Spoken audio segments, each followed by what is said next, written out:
19 minutes. 19 minutes. 4 years ago on Inauguration Day, January 20th, 2017, 19 minutes into President Trump's administration, at 12:19 p.m., the Washington Post headline was, "Campaign to impeach President Trump has begun." And now, with just 1 week left, they're still trying.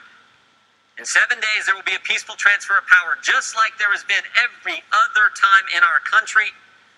But Democrats are going to impeach President Trump again. This doesn't unite the country. There's no way this helps the nation deal with the tragic and terrible events of last week that we all condemn. And Republicans have been consistent. We've condemned all the violence all the time. We condemned it last summer. We condemned it last week. We should be focused on bringing the nation together. Instead, Democrats are going to impeach the president for a second time 1 week before he leaves office. Why? Why? Politics and the fact that they want to cancel the president. The president who cut taxes, the president who reduced regulations, the president prior to COVID had the greatest economy, lowest unemployment in 50 years, the president who got us out of the Iran deal, put the embassy in Jerusalem, brought hostages home from North Korea, put 3 great justices on the Supreme Court, gave us a new NAFTA agreement, the Abraham Accords, the COVID vaccine, and who built the wall. It's about politics. This is about getting the president of the United States. They spied on his campaign before he was elected. 19 minutes into his presidency, they started the impeachment push. 3-year Mueller investigation, 19 lawyers, 40 agents, 5 witnesses, 5 subpoenas, $40 million to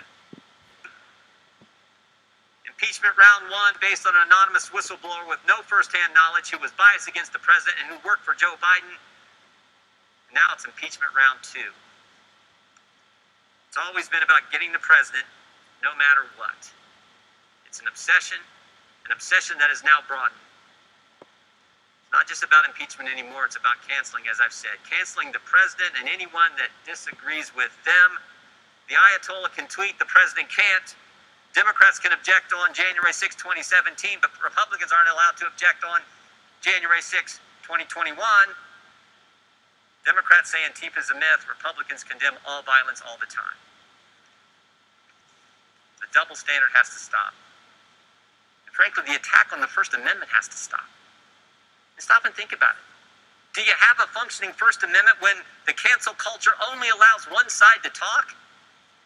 When you can't even have a debate in this country, this great country, the greatest country ever?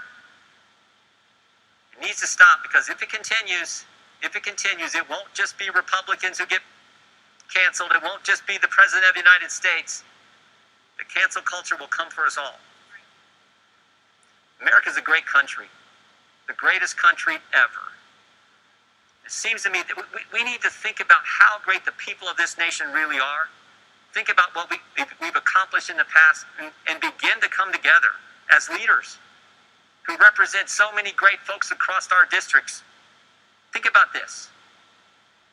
Think about this. In 1903, Kitty Hawk, North Carolina, 2 guys fly this thing they called a plane 100 feet. Barely got off the ground. Barely got off the ground. Amazing thing. 44 years later, Chuck Yeager breaks the sound barrier. In 44 years, we go from 2 guys flying a contraption they called a plane a few hundred feet to Chuck Yeager breaking the sound barrier. And 22 years after that, another American steps on the moon. Think about it. In one lifetime, in 66 years, 2 guys flying 100 feet to putting a man on the moon. That's what this country is capable of. That's what we can do. And we, as the Congress who represent the people who did that, should start leading. Should start understanding what really is going on here. So I hope